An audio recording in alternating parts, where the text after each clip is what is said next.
कहा जाता है कि हर पूर्णिमा की रात इस किले की वीरान हवेलियों में से एक भयानक पुकार सुनाई देती है। काका मला वाचवा, काका मला वाचवा, काका मुझे बचाओ। तो आइए सुनते हैं शनिवार वाड़ा का खौनी श्राप। साल 1732 मराठा साम्राज्य अपनी शक्ति के चरम पर था। पेशवा बाजीराव प्रथम के आदेश पर पुणे में एक विशाल और भव्य किले का निर्माण किया गया, जिसे नाम मिला शनिवार वाड़ा।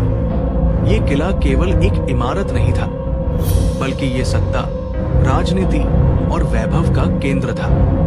पत्थरों और लकड़ी से बना ये किला दूर से ही राजसी शान बिखेरता था।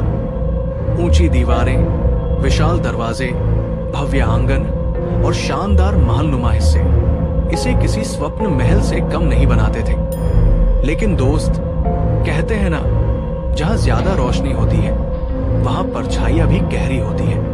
यही हाल इस किले का भी था।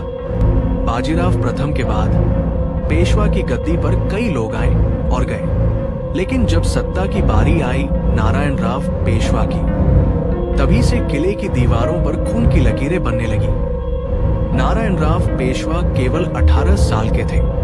कम उम्र, मासूम चेहरा और भोली आंखें, लेकिन इतनी कम उम्र में ही उन्हें सत्ता संभालनी पड़ी। उनके बड़े चाचा रघुनाथ राव, जिन्हें सब राघोबा कहते थे, पेशवा बनने का सपना देखते थे।